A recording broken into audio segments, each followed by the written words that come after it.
एसएलपीएस लोगों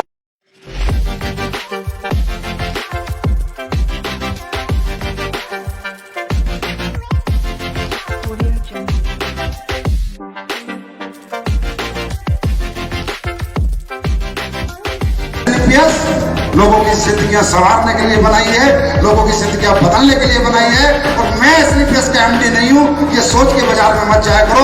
तुम इस कंपनी के मालिक हो, जनता इस कंपनी की मालिक है, ये सोच के बाजार में जाया करो।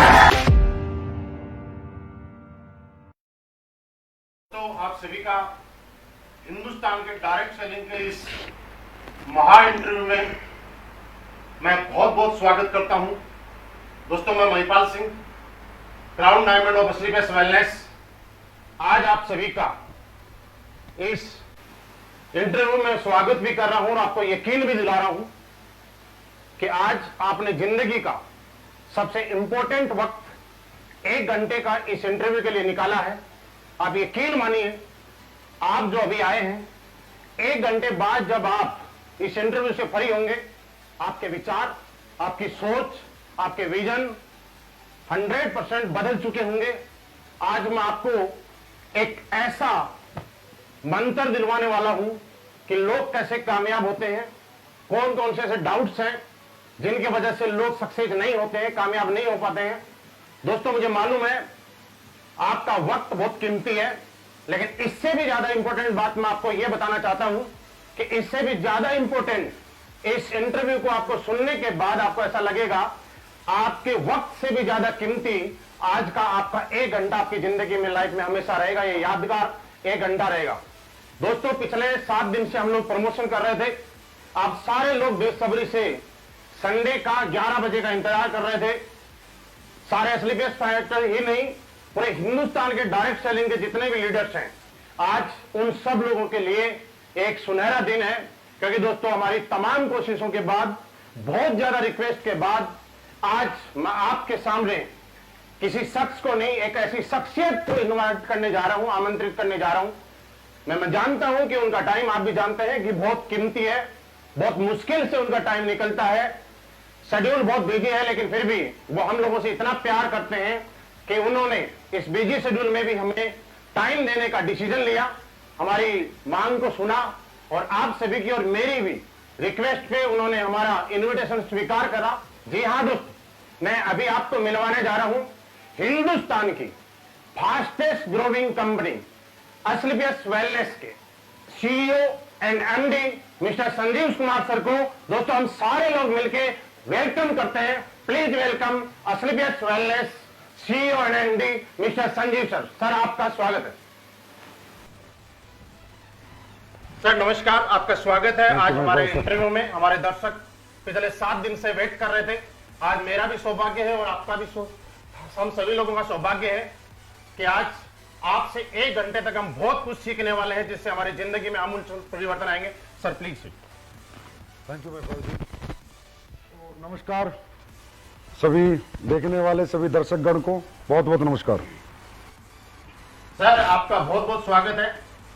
पिछले 7 दिन से जैसे ही हम यहाँ पे प्रमोशन कर रहे थे जी, लोगों ने बहुत सारे सवाल किए, बहुत सारी चीजें आपके पास जानने चाहते हैं।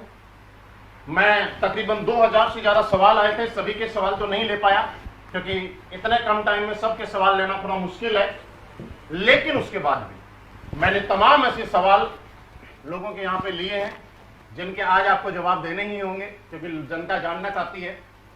और आप में से भी बहुत सारे लोगों ने जो जो मेरे से सवाल किए हैं, मैं उनका जवाब जरूर आपको दिलाऊंगा। दोस्तों, सबसे पहले शुरुआत करते हैं। हमारे एक लीडर है, एसोसिएट है, मुझे नहीं मालूम, मेहताब सिंह चौहान किसी का नाम है।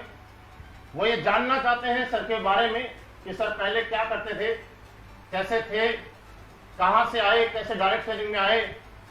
सर, हम ये जानना चाहते हैं कि आप इस इंडस्ट्री में आने से पहले क्या किया करते थे, आपका इस इंडस्ट्री के अंदर आने से पहले किस प्रोफेशन में आप काम करना चाहते थे, आप कहां से हैं, इस बारे में थोड़ा सा आप बताएं।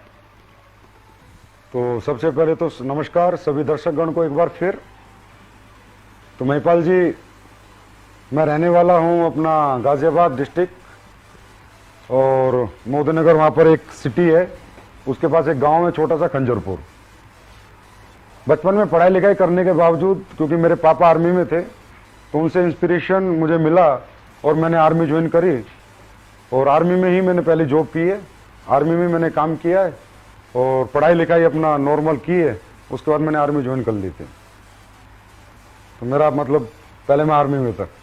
सर बिल्कुल आपने बहुत बढ़िया बताया कि आज के टाइम में हमारे समाज में एक धारणा है कि किसी को अगर सरकारी नौकरी मिल जाए तो सरकार का दामाद बन जाता है। पहले सैलरी मिलती है, उसके बाद पेंशन मिलती है।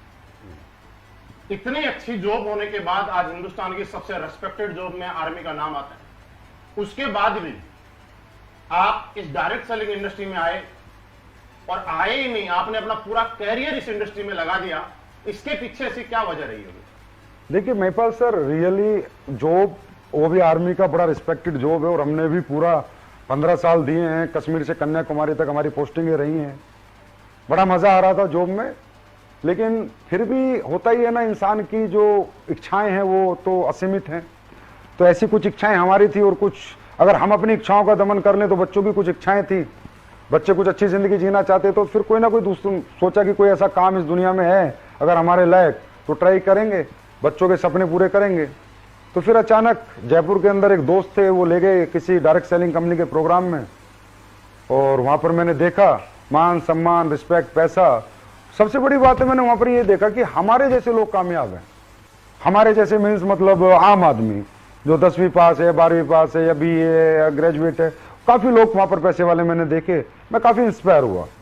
और इस इंडस्ट्री की खासूसियत मुझे सबसे ज्यादा जो लगी वो ये लगी कि यहाँ पर कोई भी व्यक्ति जिसके पास डेडिकेशन है, हिम्मत है, मेहनत है, जज्बा है, सपने हैं, कोई भी कामयाब हो सकता है।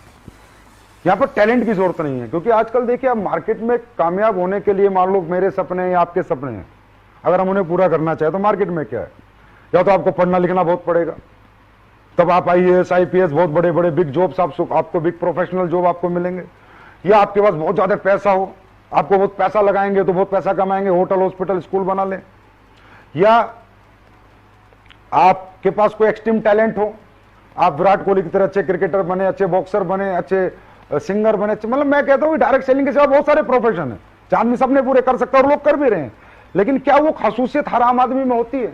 क्या वो टैलेंट, वो पढ़ाई लिखाई, वो पैसा? तो बस मुझे इस इंडस्ट्री की सबसे बड़ी ब्यूटी ये लगी कि यार जिसके पास यहाँ पर पढ़ाई नहीं है वो भी कामयाब है, जिसके पास कोई एक्सट्रीम टैलेंट नहीं है, सिंगर, डांसर, बॉक्सर, क्रिकेटर बनने का, वो भी कामयाब है, जिसके पास बहुत सारा पैसा नहीं है लगाने को, बिना पैसा लगाए वो भी कामयाब है, क्योंकि यहाँ पैसा तो कुछ लगता ही नहीं है। जब पैसा नहीं लगता तो कोई रिस्क नहीं है यहाँ पर। उसके बाद इस काम में करने में जो सिस्टम है कंपनियों के, डायरेक्ट सेलिंग के जो सिस्टम है कंपनीज के, एजुकेशन सिस्टम, वो बड़ी मदद करते हैं किसी भी आम आदमी को कामयाब करने के लिए। अगर वो नहीं भी काम करना जानता तो भी उसे काम करना सिखा देते हैं और उससे कामयाब कर देते हैं। और सबसे बड़ी बात है कि मर्जी का काम है, मेरी मर्जी में आज करूं ना करूं, 2 दिन ना करूं, तीसरे दिन करूं। और सबसे जो ब्यूटीफुल मुझे इसकी ब्यूटी लगी, बड़ी ब्यूटी, वो था महिपाल जी पैसिव इनकम, कि एक बार मेहनत कर ली जाए जोर लगा के और जिंदगी भर बैठ के खाया जाए। तो ये कुछ ऐसी ब्यूटीज है जो मुझे नजर आई, इसलिए मैंने इंडस्ट्री चुनी, क्योंकि मेरे जैसा व्यक्ति मुझे लगता है यहीं पर कामयाब हो सकता था। 1-2 लोगों ने सवाल किया है, जिनका नाम है अमित शंकर, PM पटेल। ये बात ये पूछते हैं कि सर ये पावर हमें और आप सबको समझ में आती है, लेकिन आज हमारा समाज और लोग, आम लोग इस इंडस्ट्री को लेकर नेगेटिव क्यों?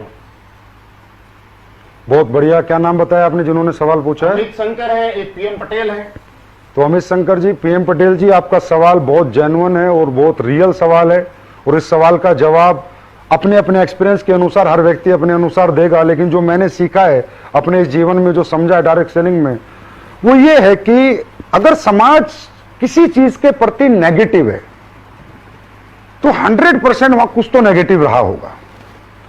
क्योंकि मुझे जीवन में ये सिखाया गया है, या मैंने अपने जीवन के एक्सपीरियंस से अपनी उम्र में ये देखा है, इस उम्र में, कि समाज इंसान को बनाता है और समाज इंसान को गिराता है। अगर समाज किसी सरकार के प्रति पॉजिटिव है तो वहां सरकार बना देता है, और समाज अगर किसी सरकार के प्रति नेगेटिव है तो सरकार को गिरा देता है। अल्टीमेटली हर कामयाबी की जो वजह है, हर सक्सेस की जो वजह है, वो समाज है। समाज चाहे तो कोई स्कूल चला देता है, समाज चाहे तो फ्लॉप कर देता है। समाज चाहे तो किसी फिल्म को हिट कर देता है, समाज चाहे तो फ्लॉप कर देता है। इसका मतलब सब कुछ तो समाज ही है। अब समाज डायरेक्ट सेलिंग को लेकर नेगेटिव है, आप बिल्कुल अपनी जगह सही हैं और सही कह भी रहे हैं।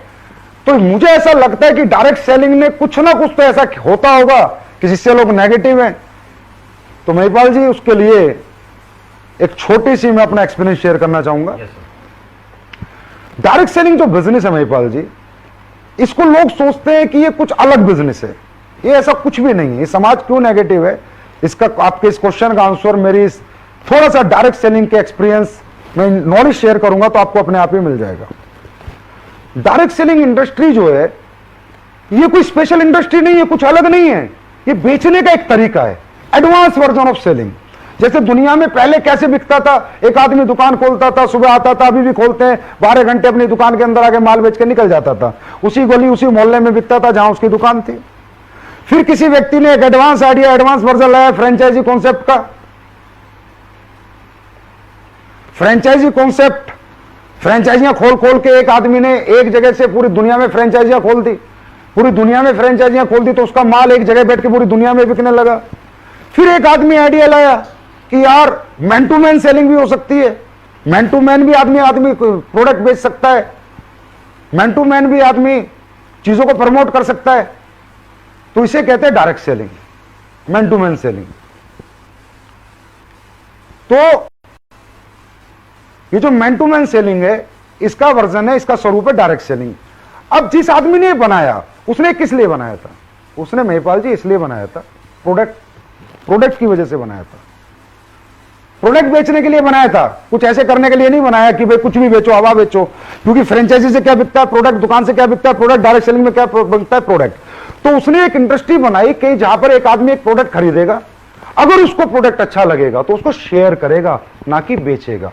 क्योंकि डायरेक्ट सेलिंग के अंदर सेल्समैन नहीं आते, एमबीए बीबीए करे हुए मार्केटिंग वाले लड़के नहीं आते। डायरेक्ट सेलिंग में समाज का एक आम आदमी आता है। एक बूढ़ा भी हो सकता है, एक मां भी हो सकती है, एक बहन भी हो सकती है, एक यंगस्टर भी हो सकता है। उसने कोई मार्केटिंग की स्टडी नहीं की, मार्केटिंग नहीं सीखी, उसे नहीं पता प्रोडक्ट कैसे बेचना है। तो डायरेक्ट सेलिंग जो बिजनेस बनाता, ये शेयरिंग बिजनेस बनाता, सेलिंग बिजनेस नहीं बनाता कि आप कोई प्रोडक्ट खरीदें, अगर आपको अच्छे रिजल्ट आए तो आप उसको शेयर करें। अब उसके बाद ये बिजनेस पिछले 100 साल से पूरे वर्ल्ड के अंदर है। हिंदुस्तान में 96 और 98 में आया। 96-98 में जो कंपनियां इसे लेकर आई, बड़ी अच्छी कंपनियां थी, बिल्कुल इथिकल प्रोडक्ट के साथ ये बिजनेस लेकर आई। इंडिया के अंदर उन्होंने शुरुआत करी, बहुत अच्छा रिस्पॉन्स इंडिया में मिला। मतलब गांव लोग डायरेक्ट सेलिंग में जुड़े। 96 में 98 की बात कर रहा हूं महिपाल जी। अब जब ये रिस्पॉन्स उन कंपनियों को मिला तो ऐसा लगा कि हाँ, हिंदुस्तान के अंदर बहुत बड़ा पोटेंशियल है इस इंडस्ट्री का और बहुत लोगों को एम्प्लॉयमेंट मिलेगा। लेकिन आपको पता है कि हर असली चीज के साथ एक नकली चीज साथ में आती है। हर ओरिजिनल के साथ डुप्लीकेट वर्जन जरूर आता ही आता है। तो जो ओरिजिनल स्वरूप वो लोग लेके आए कंपनी में, अगर आपको वो नाम नहीं लेना चाहूंगा, 2 कंपनी इंडिया की थी, एक इंडिया की एक बाहर की, जिन्होंने इथिकल डायरेक्ट सेलिंग को जन्म दिया अच्छे प्रोडक्ट के साथ। अब जब लोगों ने देखा कि इन कंपनियों की इतना पोटेंशियल है, इन कंपनियों में इतने लोग जुड़ने लग गए, एकदम आतंक मच गया, क्या धंधा आ गया, पैसे कमाने का धंधा आ गया। तो फिर डुप्लीकेट लोग मार्केट में आए और डुप्लीकेट लोगों ने एक चीज देखी, एक उन्होंने आइडिया लिया या कह सकते हो मार्केट का सर्वे किया कि हिंदुस्तान में तो पैसा कमाने का तरीका दे दो तो ही लोग जुड़ जाते हैं। तो उन लोगों ने क्या किया, उन लोगों ने कुछ कंपनियों से सीखा। जैसे एक बाहर की एक कंपनी आई थी, गद्दा बेचती थी, 80,000 का गद्दा 2001-2 में। तो हमारे इंडिया के लोगों ने कहा, जो इंडिया के जो डायरेक्टर बने, बाद में कंपनियां बनी, कि यार 80,000 का गद्दा बिक जाता है 2001 में, उस मंदे जमाने में, तो इसका मतलब हिंदुस्तान में लोग कुछ भी खरीद सकते हैं। क्योंकि हिंदुस्तान की एक मजबूरी है, हिंदुस्तान में अनएम्प्लॉयमेंट बहुत है, एक बात, और हिंदुस्तान इमोशनल कंट्री है, यहां रिलेशन बिकते हैं, रिश्ते बिकते हैं, प्रोडक्ट नहीं बिकते। तो उन लोगों ने क्या किया, जो इथिकल डायरेक्ट सेलिंग शुरू हुई थी, अच्छे प्रोडक्ट बेच के अच्छे पैसे कमाने की शेयरिंग इंडस्ट्री जो शुरू हुई थी, उन्होंने उसको साइड हटाया और कुछ भी हवा ले आए। कोई ऑनलाइन कंप्यूटर एजुकेशन ले आया, कोई वेब स्पेस ले आया, कोई गद्दे ले आया, कोई कपड़े ले आया, ऐसे ऐसे प्रोडक्ट लेके आए जो किसी के काम के नहीं थे। और फिर उन्होंने लोगों के इमोशंस और रिलेशन की ताकत से उन्हें बेचा और कंपनियों ने पैसा बनाया। लीडरों ने भी पैसा बनाया, लेकिन वो पैसा कंपनियों लीडर बनाते गए पर समाज का एक बहुत बड़े वर्ग को नेगेटिव करते गए। कैसे? फॉर एग्जाम्पल, आपने किसी ऐसी कंपनी में जुड़ गए जिसके product no need, no use, no worth के हैं, ना आपके काम के हैं, ना आपकी जरूरत के हैं। और कोई व्यक्ति आपको एक लालच देता है कि 2 बनाओगे तो इतने मिलेंगे, 4 बनाओगे तो इतने मिलेंगे, और आपने पैसे दे दिए। इस तरह 100 लोगों ने पैसे दे दिए। सर, दुनिया की कोई भी डायरेक्ट सेलिंग कंपनी में अगर 100 लोग जुड़ते हैं महिपाल जी, तो काम 10 ही करते हैं। चाहे हमारी कंपनी में जुड़े, चाहे एमबीए में जुड़े, चाहे मोदी केयर में जुड़े, चाहे वेस्टीज में जुड़े, जितनी भी कंपनियों में जुड़े, काम 10 ही लोग करते हैं, 90 लोग सिर्फ प्रोडक्ट के यूजर होते हैं। तो जब उन कंपनियों ने जिन्होंने सिर्फ हवा बेचने का धंधा बनाया, लोगों के रिश्ते बेचकर पैसे कमाने की सोच बनाई, रिलेशन के साथ खेला, इमोशन के साथ खेला, उन कंपनियों के प्रोडक्ट जब 100 लोगों को बेचे गए, तो जो 90 लोग थे ना, जिन्होंने एक्साइटमेंट में खरीद लिए, और जब वो प्रोडक्ट उनके काम पे नहीं आया ना, तो उन्होंने टांड पे फेंक दिया और फिर गाली देनी शुरू करी उस व्यक्ति को जिसने उनको वो प्रोडक्ट दिया था। फिर कहना शुरू किया, ये बेकार काम है, ये जोड़ने का काम है, ये कंपनी वाले मूर्ख बनाते हैं, बेवकूफ बनाते हैं। और वो 10 लोग जो हर कंपनी में 100 में से 10 काम करते हैं, उन्होंने झंडे उठा लिए, मालाएं पहनाई, बुके दिए, वो कहते हैं पॉजिटिव इंडस्ट्री, अच्छी इंडस्ट्री है। मतलब हमने 100 लोगों को जोड़ा, 90 को नेगेटिव किया, 10 को पॉजिटिव, 90 को नेगेटिव, 10 को पॉजिटिव।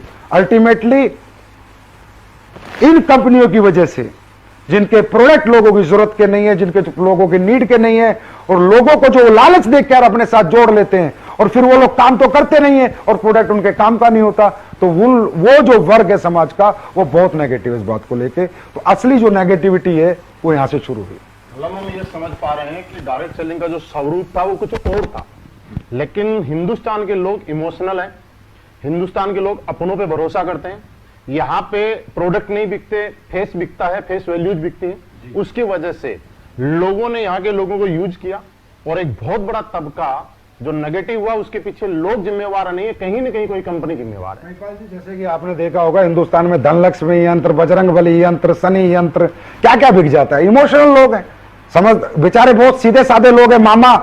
मामा भांजे के पास गया, भांजा खरीद लेता है, चाचा भतीजे के पास गया, भतीजा खरीद लेता है, वो उसे खरीदता है सर, उसकी विश्वास को, उसके यकीन को खरीदता है, उस रिश्ते को खरीदता है, प्रोडक्ट को नहीं खरीदता।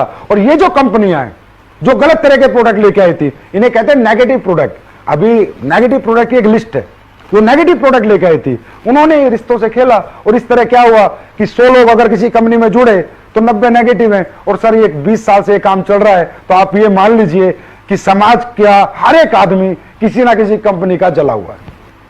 हाँ, ये बात सही है कि डायरेक्ट सेलिंग के बारे में हम लोग किसी को बात करते हैं, तो जब लोगों से बात होती है तो वो लोग बोलते हैं कि दूध का जला छाछ भी फूंक फूंक के पीता है, लेकिन यहाँ तो छाछ के जले हुए बैठे हैं, वो क्या फूंक के पिए।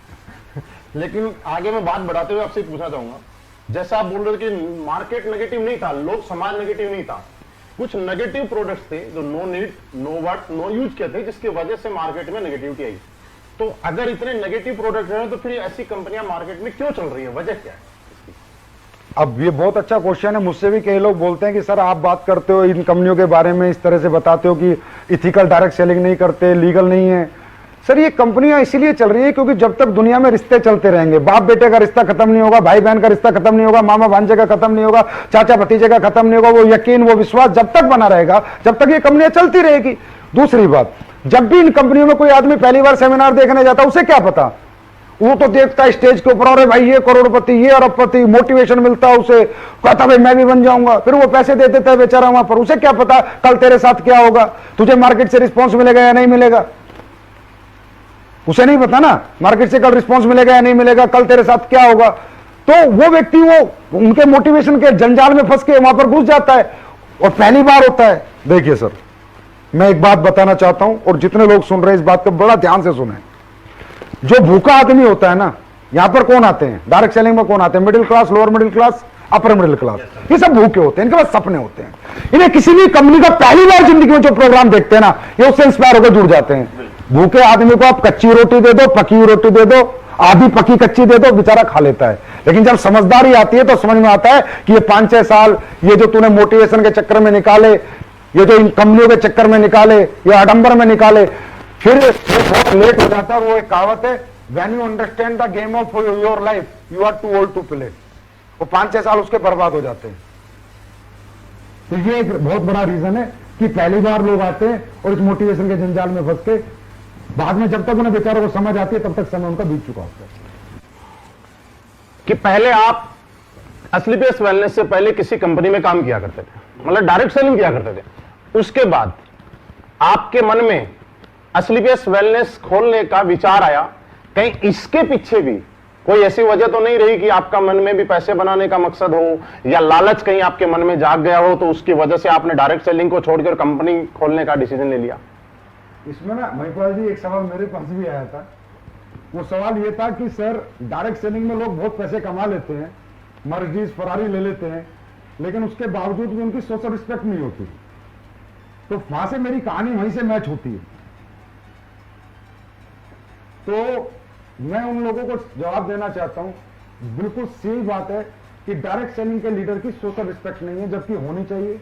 क्योंकि जो काम डायरेक्ट सेलिंग के लीडर करते हैं, लोगों को कामयाब करते हैं, लोगों को नॉलेज देते हैं, टैलेंट देते हैं, मोटिवेट करके रखते हैं, नाकामयाब को कामयाब बनाते हैं। मैं तो ये कहूंगा डायरेक्ट सेलिंग का लीडर से बड़ा धर्मात्मा इस धरती के ऊपर दोस्तों कोई नहीं है, चाहे वो किसी भी कंपनी का डायरेक्ट सेलर हो। क्योंकि भैया दान करना एक दिन कर सकते हो, अनाथ आश्रम में एक दिन दान कर सकते हो, मंदिर में एक दिन दान कर सकते हो, मस्जिद में एक दिन दान कर सकते हो, लेकिन दुनिया का सर्वोपरि दान है किसी नाकामयाब को कामयाब करना, और ये डायरेक्ट सेलिंग के लीडर्स करते हैं। तो क्या इनको सोशल रिस्पेक्ट मिलनी चाहिए, नहीं मिलनी चाहिए? तो आवाज आती है मिलनी चाहिए। क्या मिलती है? बिल्कुल नहीं मिलती। फिर मैं वही कहूंगा क्यों नहीं मिलती। एक लड़के ने एक बिजनेस शुरू किया अपने गांव से। आदमी पहले कहां जाता है? रिश्तेदार और गांव वालों के पास जाता है जब भी किसी कंपनी में जुड़ता है। औरतों से ऐसा तो नहीं रोड चलते हुए किसी को प्लान दे देगा। अब जब वो उनके पास जाता है वो उसकी भरोसे में बात मान के विश्वास करके पैसे दे देते हैं उसे, रिश्तेदार भी और सारे गांव वाले भी। अब अगर वो किसी गलत कंपनी के साथ ज्वाइन है जिसने हवा बेची है, जो प्रोडक्ट के नाम पर पागल बना रही है, जो अपॉर्चुनिटी सेलिंग जो चलता है आज मार्केट में, अपॉर्चुनिटी सेलिंग, चलो मुझे आज तक ये समझ में what is the bloody opportunity selling? Opportunity selling होता क्या है? ये हवा कहां बिकती है? अगर ये हवा बिकती तो Reliance, Ambani, Tata, Birla, Apple, Samsung, LG ये क्यों नहीं बेच रहे? ये क्यों 24 घंटे प्रोडक्ट की R&D पे लगे रहते हैं? क्यों प्रोडक्ट पे फोकस करते हैं? रोज एडवांस वर्जन ऑफ प्रोडक्ट बनाते हैं, दिन रात मेहनत करते हैं, इतनी हजारों लाखों फैक्ट्रियां लगाते हैं। लेकिन डायरेक्ट सेलिंग की कुछ कंपनियों में बड़ा मजेदार एक डायलॉग है, अपॉर्चुनिटी सेलिंग। अरे भाई क्या होती है अपॉर्चुनिटी सेलिंग? मुझे आज तक समझ नहीं आया। तो वो अपॉर्चुनिटी सेलिंग वाली कंपनियों में जो बच्चा फंस जाता है, फिर वो अपने गांव को जोड़ देता है, अपने रिश्तेदारों को जोड़ देता है, वो 100 लोगों को जोड़ता है महिपाल जी, वो 10 लोग काम करते हैं, 90 लोग नेगेटिव हो जाते हैं। अब जब वो बच्चा BMW फरारी लेके आता है और अपने मामा के घर के आगे से निकलता है ना, तो सगा मामा बोलता है भांजे नहीं मिला था लूटने के लिए। सगी बुआ बोलती है भतीजे मुझे 15,000 डुबो के, 20,000 डुबो के, 10,000 डुबो के, 500 रुपए कमा के, 1,000 रुपए कमा के तूने मेरा नुकसान करना था। ये गाड़ी है ना तूने मेहनत से नहीं ली, लोगों को लूट कर लिए। और रियली वो कंपनियां उनके प्रोडक्ट जो इस तरह के बेचती हैं वो रियली लोगों के रिश्तों से खिलवाड़ करके लोगों को लूट रही है। अब ये बताइए, जब साला रिश्तेदार ही हमारे खिलाफ हो गए, जब हमारे गांव के हमारे खिलाफ हो गए, तो भाई साहब सोशल रिस्पेक्ट करेगा कौन? इसका एक ही कारण है, हवा बेचना, अपॉर्चुनिटी सेलिंग। जो भी लोग अपॉर्चुनिटी सेलिंग करेंगे उनको कभी मार्केट में सोशल रिस्पेक्ट ना मिलती थी ना मिलेगी, ये मैं गारंटी देता हूं। और जो लोग ईमानदारी से अच्छे प्रोडक्ट बेच रहे हैं, जिनके प्रोडक्ट में रिजल्ट है, प्रोडक्ट गरीब आदमी के काम आ रहे हैं, गरीब आदमी रो नहीं रहा पैसे देके, पैसे लगा के उसकी आत्मा उसे बद्दुआ नहीं दे रही, उसकी आत्मा दुआ दे रही है, उनकी मैं बताता हूं महिपाल जी, इतिहास रचा एसलीपीएस वेलनेस के फाइटर्स ने, लीडर्स ने। और सबको बताता हूं, अभी देख लेना 15 अगस्त आ रहा है, हमारे फाइटरों को लोग झंडा फहराने के लिए बुलाते हैं, लीडर्स को। Yes sir. ये है सोशल रिस्पेक्ट।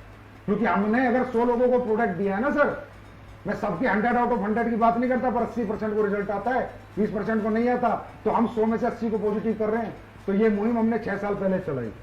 और दूसरी बात, एक आखिरी बात, मैं लीडर्स आपसे बात पूछना चाहता हूं, ये जो एक डायलॉग आता है आपके सेमिनार में, कोई भी अच्छी चीज अगर आप खरीदते हो तो 4 आदमी को बताते हो, आपको पैसे नहीं आते। कोई भी अच्छी चीज आप खरीदते हो, 4 आदमी को, कोई अच्छी पिक्चर देख के आते हो, 4 आदमी को दिखाते हो, पैसे नहीं आते। अरे मेरे भाई, इसमें एक लाइन है, अच्छी चीज खरीदते हो तब 4 आदमी को बताते हो। क्या कोई गलत फिल्म देखकर, फ्लॉप फिल्म देखकर कभी 4 आदमी को लेके गए? क्या गलत स्कूल में अपने बच्चों को पढ़ाया तो उस स्कूल को प्रमोट किया? क्या गलत डॉक्टर को खुद को दिखाया तो प्रमोट किया? तो मेरे भाई एक बात ध्यान में रखो, ये बात, गलत चीजें प्रमोशन में नहीं होती, मैन टू मैन एडवर्टाइजमेंट अच्छी चीजों का होता है। तो ये बात भी ध्यान रखा करो कि अच्छी चीज खरीद के लाते हैं, और अच्छी चीज वो होती है जो लोगों के नीड की हो, लोगों के यूज की हो, लोगों के वर्थ की हो। बिल्कुल सर, हम इसी के पीछे थे कि डायरेक्ट सेलिंग करते करते मेरा सवाल कुछ बीच में रह गया कि आखिर ये कंपनी खोलने के पीछे वजह क्या रही होगी? महिपाल जी, डायरेक्ट सेलिंग करते करते मेरी अच्छी खासी टीम थी जिस भी कंपनी में मैं काम करता था, लेकिन मैंने पैसे कमाए थे, मैंने गाड़ी भी ली, मैंने बंगला भी लिया, मेरे पास अचीवमेंट भी थी, क्योंकि समझ सकते हो तो मैं एक्स्ट्राऑर्डिनरी टैलेंट नहीं कहूंगा, मेहनत है मेरी। लेकिन जो लोग मेरे साथ थे ना, उनका सक्सेस रेशियो बहुत कम था। मान लो मेरे पास 20,000 लोग थे ना, तो उसमें मात्र 20 ही आदमी पैसे कमा रहे थे। ओके। तो जब नीचे वाले बच्चे पैसे नहीं कमा रहे थे और उनकी हाल लगती थी ना, कोई कमरा लेके कहीं पड़ा है, कोई कमरा ले, एक लड़का था, मैं नाम नहीं बताऊंगा, तो उस लड़के ने मुझे फोन किया कि गुरुजी मैं कमरा लेके रहता हूं और जो मैं प्रोडक्ट बेचता हूं लोग मेरे मुंह पे फेंक के चले जाते हैं, और मेरे को 5 साल हो गए, मैं अभी तक कुछ नहीं कमा पाया। तो वो चीज मुझे दर्द दिया, एक बात। दूसरी बात, जिन लोगों को मैंने प्रोडक्ट बेचे थे, जहां भी मैं काम करता था, मैंने बीमे में बहुत बेचे थे, तो जिन लोगों ने मुझसे बीमे लिए उनमें चाचा, फूफा, मामा, रिश्तेदार, साला, साली बहुत लोग थे। तो जब उनकी 4 साल हुए और पैसा लेने गए, 60,000 उन्होंने जमा किया, तो उन्हें 30,000 रुपए मिले। 60,000 के 30,000? 30,000, क्योंकि नेगेटिव प्रोडक्ट था ये, मान लो आप।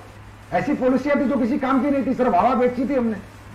तो अब जब हम गाड़ी वाले बन गए, बंगले वाले भी बन गए, तो जिस गली से निकलते हमारे रिश्तेदार बोलते हुए, हमें लूट के तूने गाड़ी ले ली, हमें बर्बाद करके हमारे 30,000 डुबो के हरामजादे तू आज बंगले में घूम रहा है, अगर तुझे 1,000 रुपए चाहिए तो भीख मांग लेता। तो उन चीजों से मैं इतना निराश हो गया, इतना हताश हो गया। एक तो लोग नाकामयाब, मेरे साथ 20-30,000 लोग थे, उनमें बहुत कम कामयाब। एक जो मैंने कमाया, तो नाम नहीं कमाया, सम्मान नहीं कमाया, पैसा आया, लेकिन सोशल रिस्पेक्ट मेरी गायब हो गई। ये सोच के महिपाल जी, आपको अगर मैं सही बताऊं तो मैंने तो काम ही छोड़ दिया था। मैंने डायरेक्ट सेलिंग को 2000 आई थिंक 12-13 में रिजाइन ही कर दिया था, 12 में। मतलब इस इंडस्ट्री से आप आउट हो गए थे? हाँ, हमेशा के लिए। मैं आपको रियल बताऊं, मैं मतलब मेरा दिल उब गया, मैं साला घटिया काम नहीं करना, क्योंकि हमें ना पता क्या सिखाया गया था कि बुरी चीजें बेचकर ही अच्छे पैसे कमाए जा सकते हैं। वो मेरे गले से नहीं उतर रहा था। अरे भाई, एप्पल भी बेच रहा है मोबाइल, सैमसंग भी एलईडी बेच के कमा रहा है, मारुति कार बेच के कमा रही है, घटिया प्रोडक्ट बेचकर ही अच्छे पैसे कमाए जा सकते हैं ना, ये बात मेरे गले नहीं उतरी। तो मैंने रिजाइन ही कर दिया इस इंडस्ट्री को, और मैं 2 साल के लिए अपना निकल गया, जैसा भी मेरा वक्त गुजरा। लेकिन इस 2 साल में जो है मुझे काफी नॉलेज मिली, काफी आइडियाज मिले, क्योंकि वो कहते हैं ना, डायरेक्ट सेलिंग है, काम तो छोड़ दिया 2 साल, लेकिन इतनी दूरी नहीं बना पाया कि इससे बिल्कुल टच ना रहूं। ये कहते हैं प्लास्टिक का कीड़ा है ना मरता। हाँ, मार्केट में एक ऐसा लोग बोलते हैं कि एक बार जिसके अंदर एक कीड़ा घुस गया वो छोड़ नहीं सकता, चाहे कुछ भी हो जाए। हाँ, तो मैं छोड़ नहीं पाया। तो मैंने फॉरेन कंट्रीज में बात, यूएसए वगैरह के कुछ लोग मुझसे जुड़ गए थे, कनाडा के कुछ लीडर जुड़ गए थे, तो डिस्कशन होने लगा। तो जैसे डिस्कस होता है इंडियन एमएलएम इंडस्ट्री, वहां की इंडस्ट्री, तो काफी डिफरेंस मैंने देखा उन कंट्रियों में ना करोड़ों अरबों खरबों के टर्नओवर से सर डायरेक्ट सेलिंग कंपनियों के कारण, बिकॉज ऑफ प्रोडक्ट। वो लोग कहते हैं, उनकी पंच लाइन है बिजनेस करने की, उनकी बाहर की डायरेक्ट सेलिंग कंपनी की, कि इतना जबरदस्त प्रोडक्ट बनाओ जिसकी टक्कर का ट्रेडिशनल मार्केट में ना मिले। ओके। वो कहते हैं कि अगर तुम्हारी क्वालिटी ट्रेडिशनल मार्केट में मिल गई तो तुमने डायरेक्ट सेलिंग कंपनी क्यों बनाई और क्यों प्रोडक्ट बेचे। मतलब उनका प्राइमरी प्रोडक्ट सेलिंग है, अपॉर्चुनिटी भाड़ में जाए बाद में सेकेंडरी है। और आज इंडिया में अगर मैं बात करूं, सबसे बड़ा टर्नओवर किसका है? एमवे का। क्यों है? प्राइमरी प्रोडक्ट सेलिंग है। 3,000 करोड़ का टर्नओवर है। ये हवा बेचने वाली कंपनी अभी तक नहीं कर पाई, ना कभी कर पाएंगी 3,000 करोड़ का। क्यों? क्योंकि उनके पास प्रोडक्ट नहीं है। तो बाहर जब मुझे ये नॉलेज मिली कि इथिकल डायरेक्ट सेलिंग करी जा सकती है अगर प्रोडक्ट आपका ऐसा हो कि जिसकी टक्कर का प्रोडक्ट ट्रेडिशनल मार्केट में ना हो, आप डंके की चोट पे अपना प्रोडक्ट बेच सको और लोगों को कह सको कि तू हमारी कंपनी से ले, बाजार में तुझे इस क्वालिटी का प्रोडक्ट मतलब एक बार अगर उस कंपनी का प्रोडक्ट किसी ने यूज किया तो जिंदगी भर वो दीवाना हो जाए उस प्रोडक्ट का। रीपरचेज करे, बार बार हमें याद करे, जिस आदमी ने प्रोडक्ट दिया उसकी इज्जत करे, उसको रिगार्ड करे, उसको दुआएं दे, उसे बददुआएं ना दे। तो जब से मुझे ये बात पता चली कि बुरी चीजें नहीं, अच्छी चीजें बेचकर भी डायरेक्ट सेलिंग हो सकती है, तब फिर मैंने विचार बनाया कि चलो भाई शुरुआत करते हैं। जैसे आपने एक अभी कहा कि सर आपके मन में लालच तो नहीं था कंपनी बनाने के पीछे, तो महिपाल जी जब मुझे नॉलेज हो गई कि भाई अच्छी प्रोडक्ट भी हैं, दुनिया में अच्छी कंपनियां भी हैं जिनके अच्छे प्रोडक्ट बेचकर आप अच्छे पैसे कमा सकते हो, और नीड के प्रोडक्ट, यूज के प्रोडक्ट, वर्क के प्रोडक्ट, तो मैंने क्या किया, आकर कंपनियां सर्च करनी शुरू करी। फॉरेन कंपनी में तो मैं काम नहीं करना चाहता था, तो मैंने इंडियन कंपनी ज्यादातर सर्च करी कि चलो यार अच्छी कंपनी में काम करते हैं। बहुत अच्छी कंपनी इंडिया में भी, ऐसी बात नहीं है। मैंने उनके प्रोडक्ट देखे, बहुत अच्छे प्रोडक्ट मिले मुझे कुछ कंपनियों के, तो पैसा नहीं। कोई कंपनी पैसा दे रही है तो प्रोडक्ट नहीं। कहीं ना कहीं मुझे उनकी नीयत में वो चीज लगी नहीं जो होनी चाहिए, खोट कहीं ना कहीं दिखा। मतलब सारा प्रोडक्ट अच्छा है तो कंडीशन इतना, कंडीशनल प्लान इतना है कि पैसा नहीं दे रहे, और पैसा दे रहे हैं तो प्रोडक्ट के नाम पे पूरा कचरा दे रहे हैं। तो फिर मैं हताश हो गया। मतलब इंडिया की कोई कंपनी मैंने नहीं छोड़ी, कंपनियां बहुत अच्छी हैं, लेकिन मैं कह सकता हूं मेरे विचारों पे वो खरी नहीं उतरी।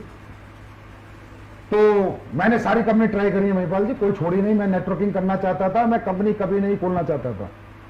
ये बात मैं सबको बता रहा हूं, मैं कभी जिंदगी में कंपनी खोलना नहीं चाहता था, क्योंकि कंपनी खोलना एक नेटवर्कर का काम ही नहीं है। मैं एक मोटिवेटर था, एक ट्रेनर था, एक लीडर था। मुझे पैसिव इनकम में जो मजा आता, किसी कंपनी में काम करके 10-20 लाख का नेटवर्क बना के जो आज मैं जिंदगी जी रहा होता, आज वो नहीं जीता। आज लाखों लायबिलिटीज मेरे ऊपर है। मैं पहले भी जानता था, इतना मैच्योर था कि कंपनी बनाना अपने आप में बहुत बड़ी जिम्मेदारी है, बहुत बड़ा प्रेशर है। आपको हर दिन हर घंटे फोकस रहना पड़ेगा। आप कभी भी कंपनी मालिक होकर पैसिव इनकम नहीं ले सकते। तो महिपाल जी मैं कंपनी नहीं बनाना चाहता था। मतलब आपका कंपनी बनाने का कोई मकसद नहीं था? बिल्कुल नहीं। ये कंपनी मैं ऐसा समझ सकता हूं कि चाहत में नहीं, मजबूरी में बनी है। मैं बताता हूं आपको, मैंने फिर एक कंपनी फाइनल करी लास्ट में कि चलो भाई इसमें काम करते हैं, सितंबर 2014 में। बस आज फाइनल करी, कल उसकी भी नियत में खोट दिखा। मतलब कि दिखाई नहीं कि कोई लोगों के लिए कुछ करने आ रही है, पब्लिक के लिए कुछ समर्पण के साथ आ रही है कोई कंपनी। ऐसा लग रहा है बस सब लूट का माल निकाल लो जितना निकाल सकते हो। बस फिर मैंने कहा चलो भाई ये झंडा हम ही पकड़ते हैं। लालच था, किस चीज का लालच था?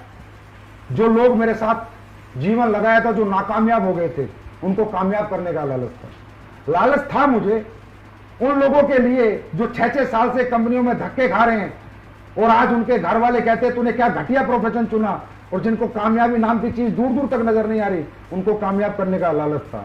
हर दुखी नेटवर्कर जितना था इंडिया में, उसको सुखी करने का, हर नाकामयाब नेटवर्कर को कामयाब करने का लालच मुझ में कल भी था, आज भी और हमेशा रहेगा। और इसी लालच ने कंपनी खुलवाई, क्योंकि मैंने ये सोचा कि संजीव कुमार, जब तेरे जैसे टैलेंट को कोई प्लेटफॉर्म अच्छा नहीं लग रहा, तो हजारों लाखों लोग तेरी तरह तड़पे हुए हैं जिन्हें एक अच्छे प्लेटफॉर्म की तलाश होगी, अच्छे एथिक्स, अच्छे प्रिंसिपल, अच्छे प्रोडक्ट, अच्छे प्लान की तलाश होगी। तब मैंने झंडा उठाया और 6 साल से आप लोगों के साथ लेके चल रहा हूं। एक सवाल सर है कि इतना आपने रिसर्च किया, तकरीबन आप बता रहे हो कि 1.5-2 साल आपने गैप दिया, उसके बाद रिसर्च किया, आपको कोई कंपनी अच्छी नहीं मिली, कुछ कमी कहीं मिली, कहीं कमी कुछ मिली, उसके बाद भी आपने कंपनी खोलने का रिसर्च किया। मुद्दा यह है कि इतना रिसर्च करने के बाद ऐसा कौन सी खासियत और वजह दिखाई दी जिसकी वजह से आपने वेलनेस इंडस्ट्री का चुनाव किया, और वेलनेस इंडस्ट्री में भी खासकर आयुर्वेदा को चुना? इसके पीछे की कोई वजह?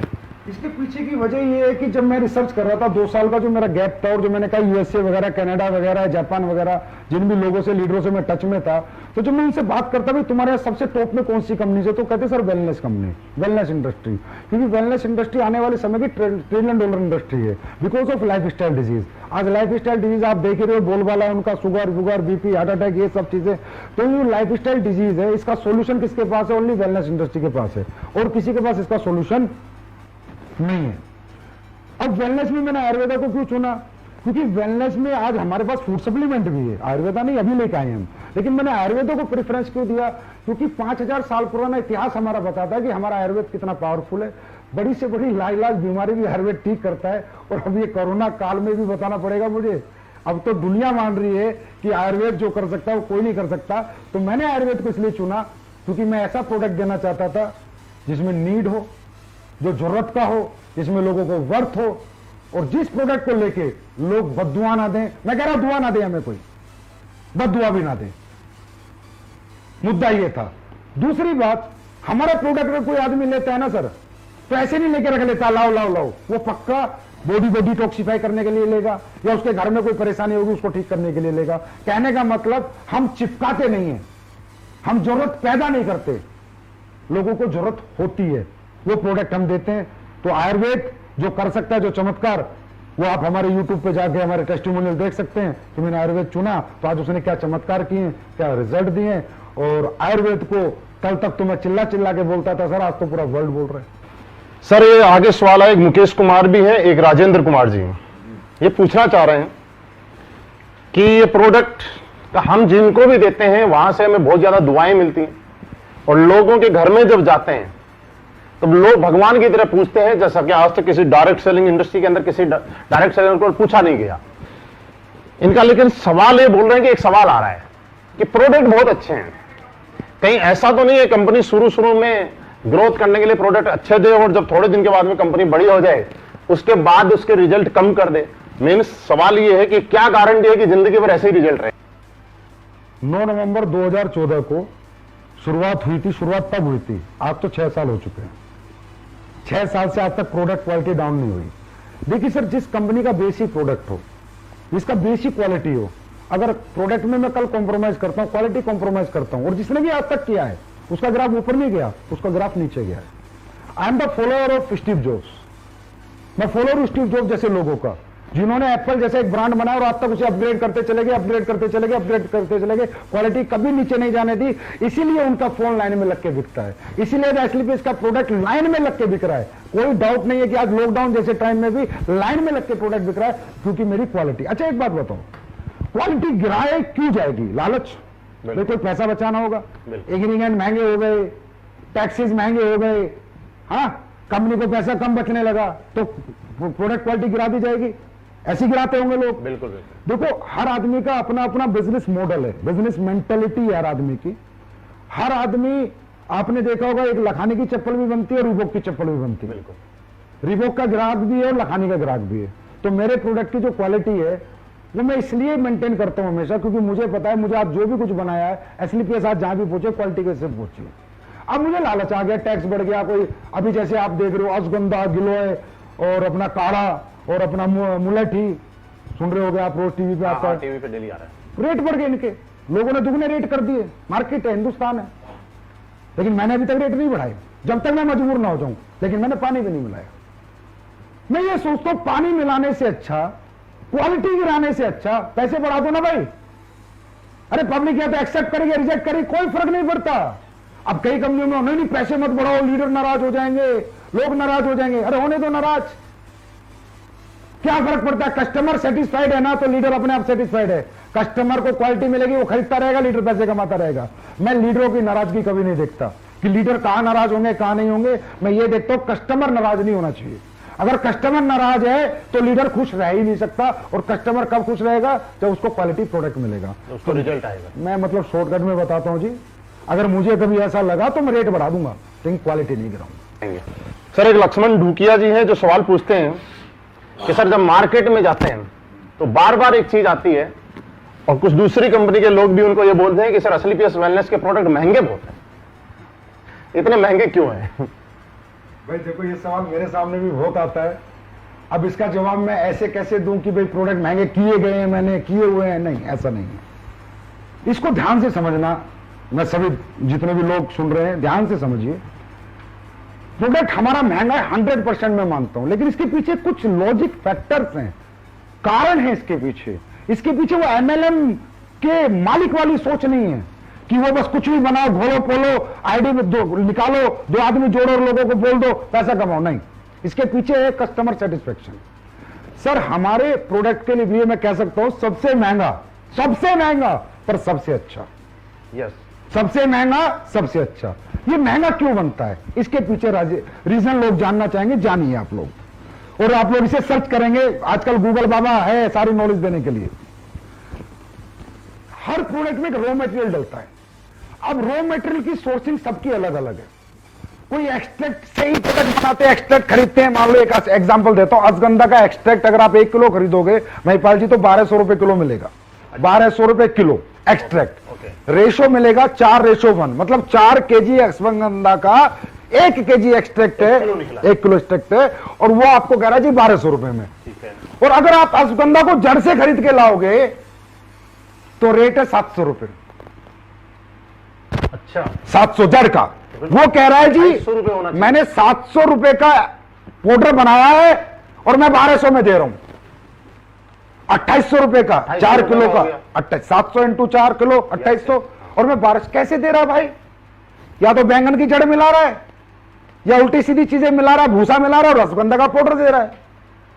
अब जो कंपनियां प्रोडक्ट बनाती है उन्हें मजा आ रहा है, उन्हें 1200 रुपए किलो का अश्वगंधा मिलता है, डीएम वाटर मिलता है, बनाती हैं, प्रोसेसिंग करती है, बोतल भरती है, भेज देती है बाजार में। अश्वगंधा है नहीं, उसका नाम है। नहीं, अश्वगंधा है पर बहुत नाम आधी मात्रा में, आधी से भी कम मात्रा में मिलावटी। एक्सट्रैक्ट। हम लोग एक्सट्रैक्ट यूज नहीं करते। ओके। सबसे पहले हमारा प्रोडक्ट इसलिए महंगा होता है। कोई भी व्यक्ति हमारे फैक्ट्री में जाए, जयपुर में फैक्ट्री है, जाके देखे, हम एक्सट्रैक्ट यूज नहीं करते, हम रो हब्स यूज करते हैं। अब रो हब्स जो लोगों को 1200 में मिल रही है, जितनी भी कंपनी काम कर रही है सबको 1200 में मिल रही है, मुझे 2800 में मिल रही है। मेरा आंवला है, मेरा आंवला मध्य प्रदेश जंगलात से आता है। जंगली आंवला मैं यूज करता हूं। मैं ये आंवला जो आपका बाजार में बिकता है यूज नहीं करता, मैं जंगली आंवला यूज करता हूं।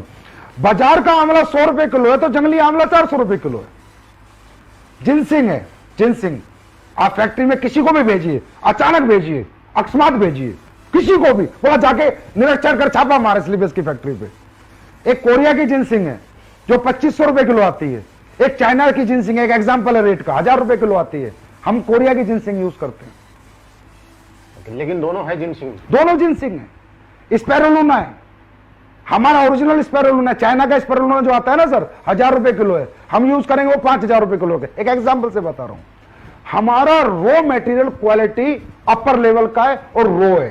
रो हब्स यूज करते हैं, उन हब्स को हम उबालते हैं, फिर जड़ से लेके पूरा फल तक उसका काढ़ा निकालते हैं, फिर प्रोसेसिंग करते हैं, तब हम चीज बनाते हैं। तो प्रोसेसिंग, रॉ मटेरियल क्वालिटी, ये सबसे ज्यादा इफेक्ट होती है। एक एग्जांपल देता हूं, सब लोग सुनो, कोई एमडी इतना सच नहीं बोलेगा। तुलसी बाजार में आप किसी भी कंपनी से बनवाओ, तुलसी 20-25 रुपए में बना के दे देगा विद बोतल पैक। मेरी तुलसी का बिल, कोई भी आके मेरे पास आके देखे, मेरा बिल, मेरी जो कॉस्टिंग शीट है फैक्ट्री की, हमारी 75 रुपीज है। 75 रुपीज हमारी मैन्युफैक्चरिंग कॉस्ट है तुलसी की, तो मैं 308 में बेच रहा हूं।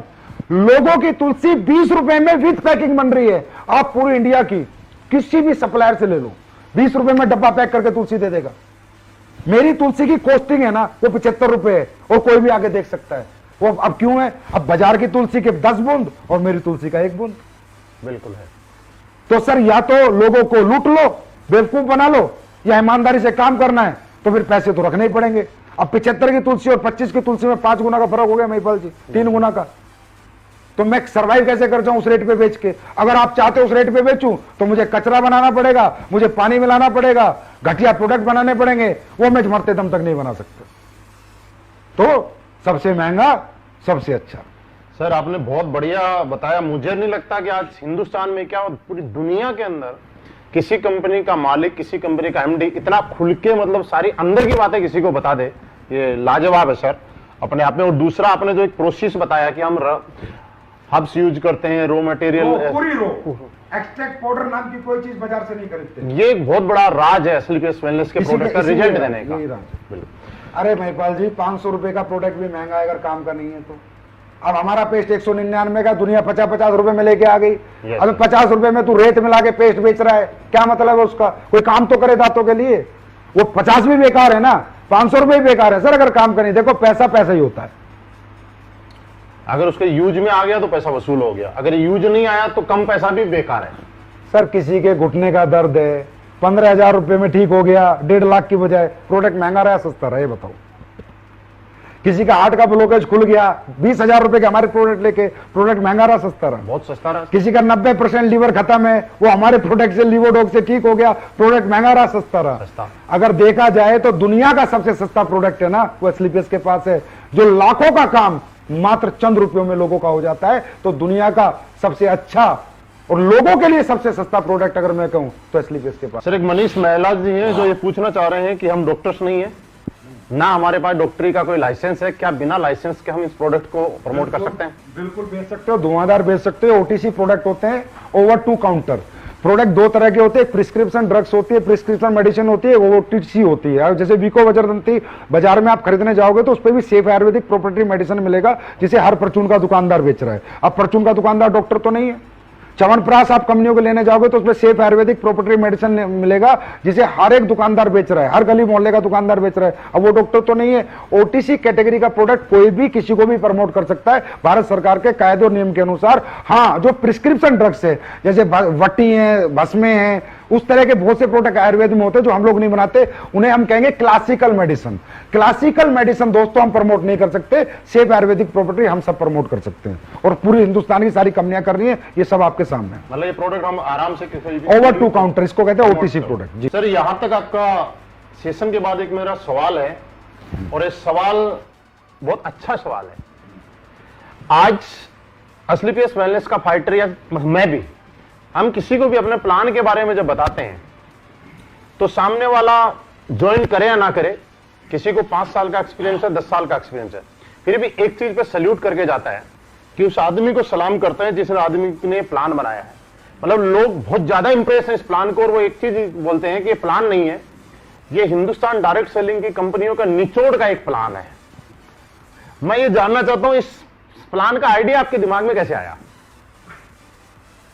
भाई वही बात है, जिसने किया होगा कर्म उसको ही पता होंगे अपने धर्म।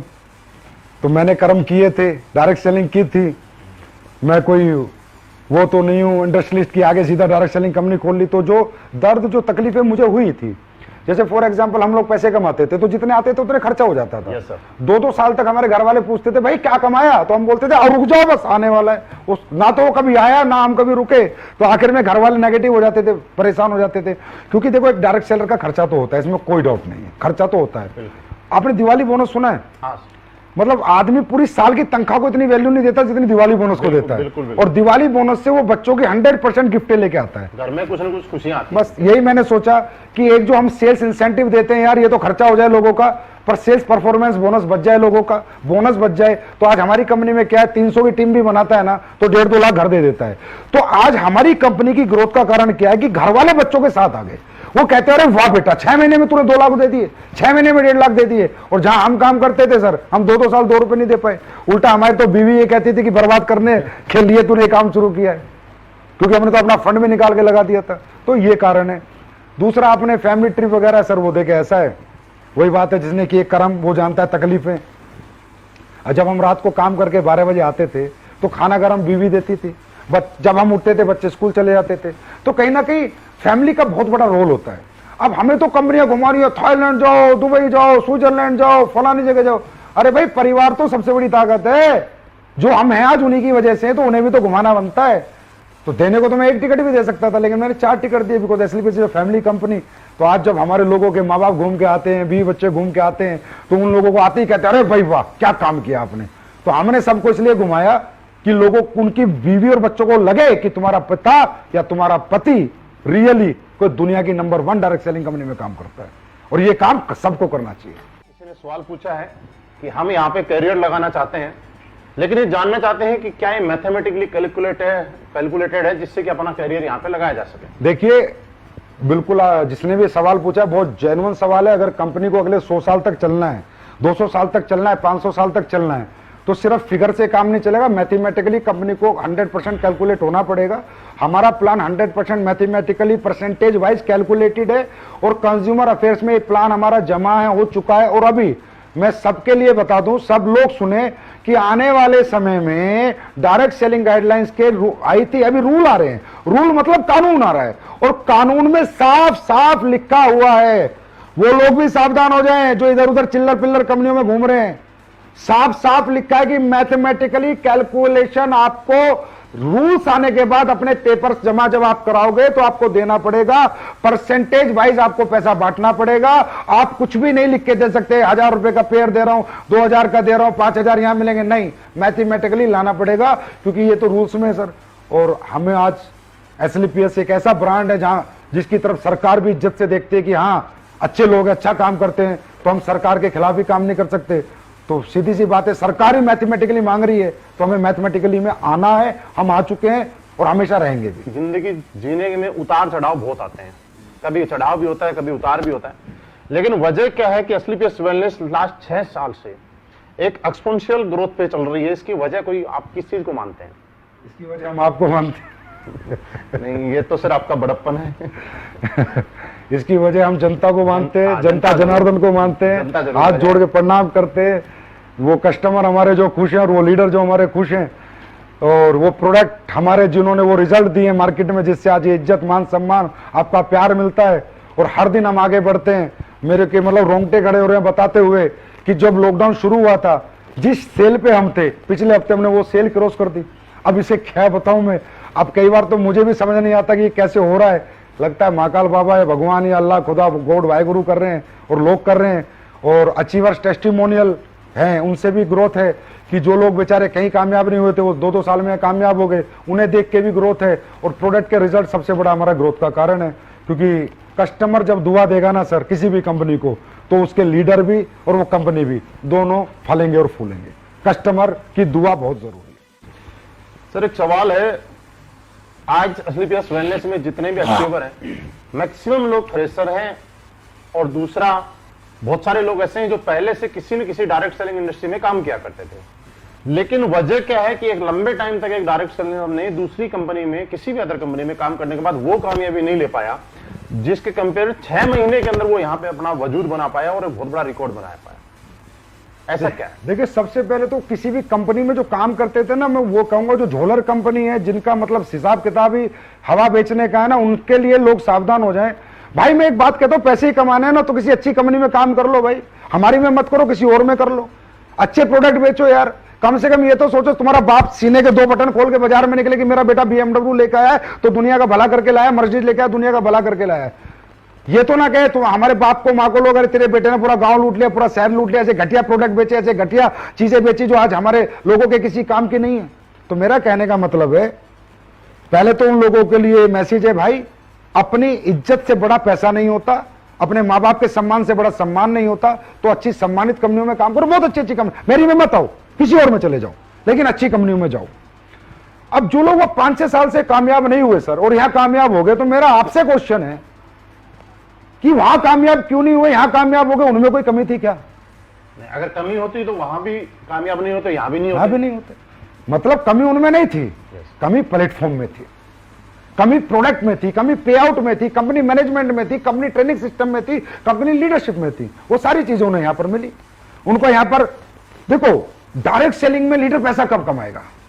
जब कस्टमर उसके प्रोडक्ट को प्रमोट करेगा, ना कि नेटवर्कर। कस्टमर, मुझे डायबिटिक प्रॉब्लम है, मुझे प्रोडक्ट से फायदा हुआ, मैंने अपने 4 दोस्तों को बोला भाई डायबिटीज का प्रोडक्ट लेना है, एसएलपीएस का ले लो, बड़ा अच्छा प्रोडक्ट है। मतलब जो बिजनेस नहीं कर रहा है वो भी हमारा बिजनेस कर रहा है, तभी तो पैसा कमाएगा, तभी तो एक्सपोनेंशियल ग्रोथ होगी, तभी तो। अब क्या हुआ, ना तो मुझे उसे ट्रेनिंग देनी पड़ी, ना 8 स्टेप, ना 12 स्टेप, ना 13 स्टेप, ना कोई मोटिवेशन देना पड़ा। उसको तो पता ही नहीं चला कि मैंने तो प्रोडक्ट ही दिया था ना, उसको तो यही नहीं पता डायरेक्ट सेलिंग है। डायरेक्ट सेलिंग क्या है, प्रोडक्ट ही दिया था ना, और उसने 5 आदमियों को प्रोडक्ट बिकवा दिया, लीडर ने पैसे कमाए, हाँ है ना। तो सबसे बड़ा रोल होता है प्रोडक्ट का। फिर प्रोडक्ट के बाद पे आउट, कि प्रोडक्ट कितना ही अच्छा क्यों ना हो, अगर आपको पे आउट अच्छा नहीं मिलेगा तो बेचोगे कैसे? पेट्रोल चाहिए, मोबाइल का बैलेंस चाहिए। फिर होता है मैनेजमेंट, फिर होती है टॉप लीडरशिप। तो आज कंपनी की हमारी जो टॉप लीडरशिप है उसको सल्यूट है मेरा, कि वो इतने अच्छे, इतने ईमानदार लोग हैं, महिपाल सर जैसे, रामवीर सर जैसे, शिव कुमार जी जैसे, कुणाल जैसे, दलीप जैसे, अमित दुबे, अनुज जैसे अच्छे लोग हैं, कि इन लोगों की जो लीडरशिप है वो लाजवाब रही है। और हमारी कंपनी का केयरिंग नेचर जो है, पता नहीं मैं कितनी केयर आप लोगों की करता हूं वो आप लोग जाने, पर मेरे लिए एसएलपीएस का हर एक सदस्य अपने परिवार से बढ़कर है, अपने बच्चों से बढ़कर है। तो कंपनी का केयरिंग नेचर होना चाहिए, यूज एंड थ्रो का सिस्टम नहीं होना चाहिए कि सालों का इस्तेमाल करो, माल कमाओ, फिर लात मार दो। वो हम कभी नहीं करते, वो काम हम कभी नहीं करते, ना करते थे। तो ये सारे कारण है सर। सर, एक मोहन आंजना भीनमाल है, इन्होंने पूछा है क्या कंपनी जिंदगी भर चलती रहेगी, हम कैसे आश्वस्त रहें, और आप अपनी फ्यूचर प्लानिंग और विजन बताना चाहेंगे? देखिए, कंपनी जिंदगी भर चलती रहेगी, ये आप ये सवाल मुझे आपसे पूछना है कि आप चलाते रहोगे? आप लोग चलाते रहोगे तो चलती रहेगी। भाई कंपनी कभी बंद नहीं हो सकती, कभी भी बंद नहीं हो सकती। 2-3 कारण है महिपाल सर।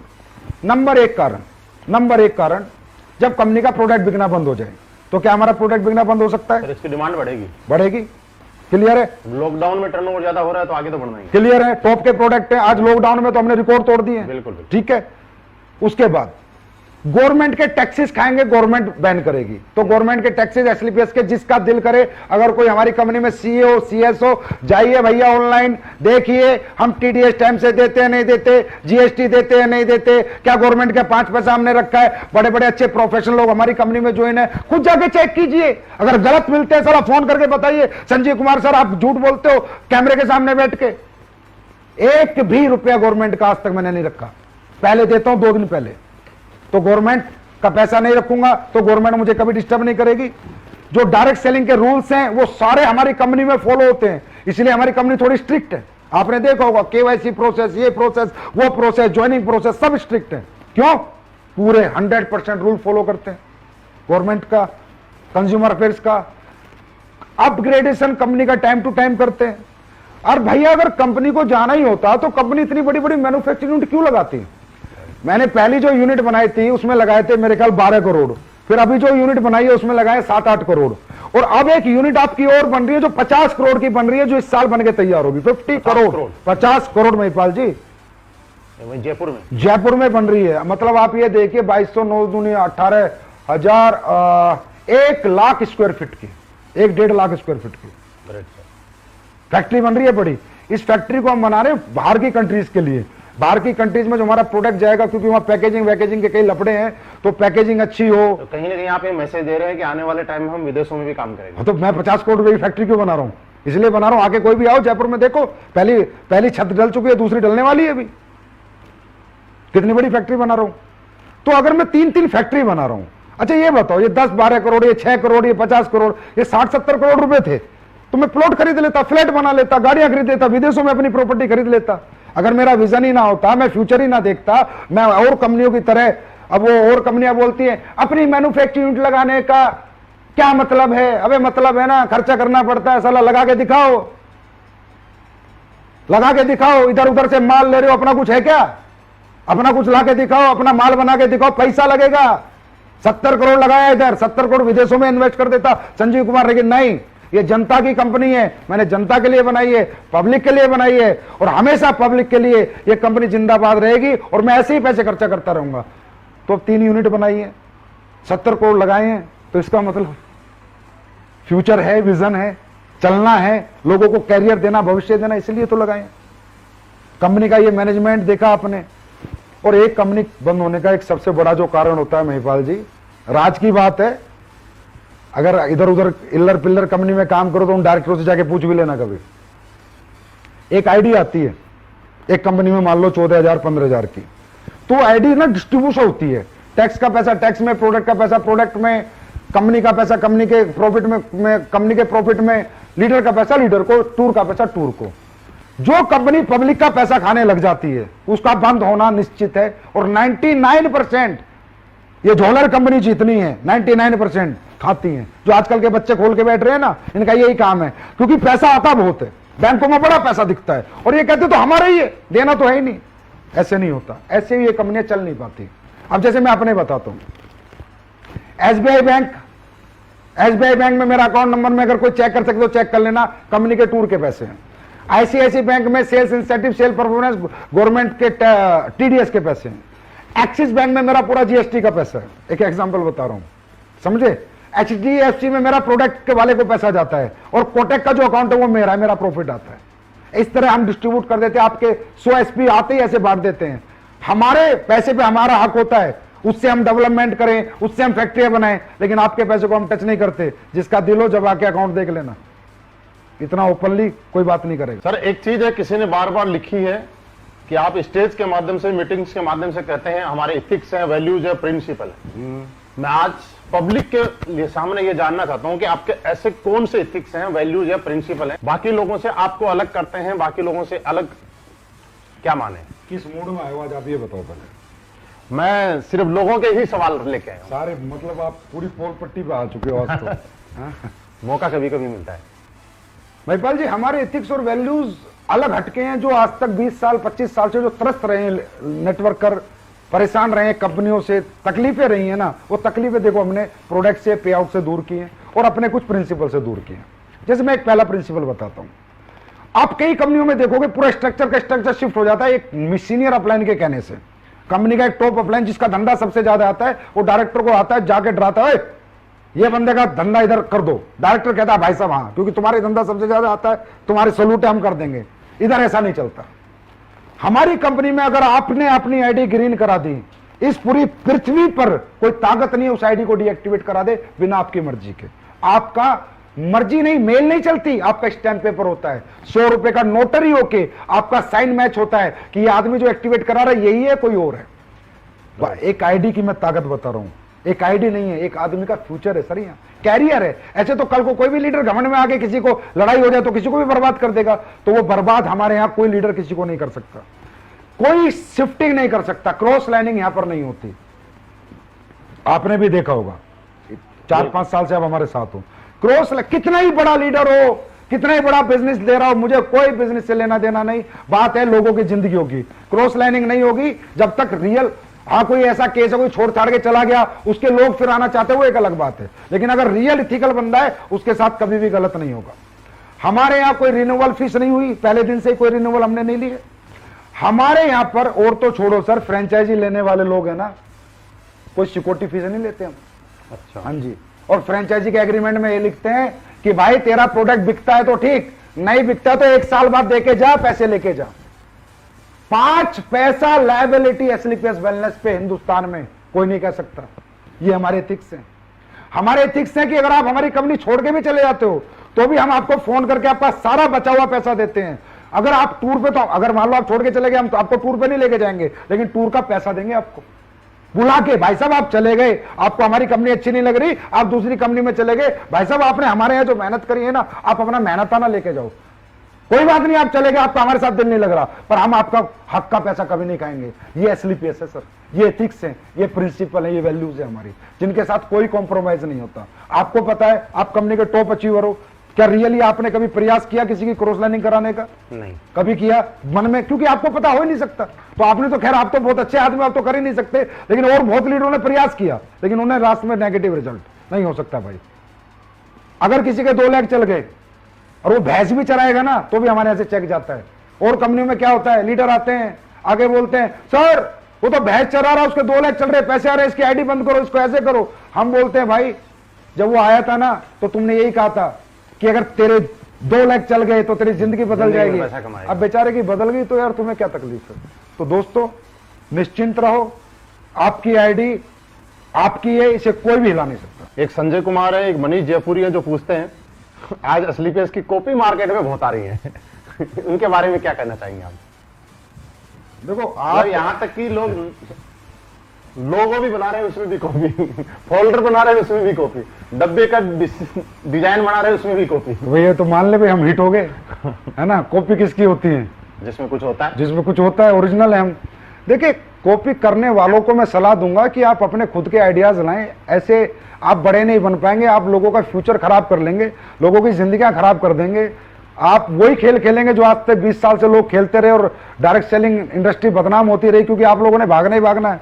अब नहीं तो क्योंकि हमारी कॉपी हो नहीं सकती महिपाल जी। पहली बात, हमारी कॉपी करने के लिए 4-4 मैन्युफैक्चरिंग यूनिट लगाओ, हमारी कॉपी करने के लिए हमारी प्रोसेसिंग लाओ, हमारी कॉपी करने के लिए हमारे प्रोडक्ट में क्वालिटी लाओ, वो क्वालिटी दो जो हम देते हैं, दे के दिखाए कोई। ट्रेड सीक्रेट हमारे पास है ना, हम कैसे प्रोडक्ट बनाते हैं, फॉर्मूले हमारे पास है ना। पेप्सी को कोई कॉपी कर पाया आज तक? आज तक नहीं कर पाया। एप्पल को कर पाया कोई आज तक?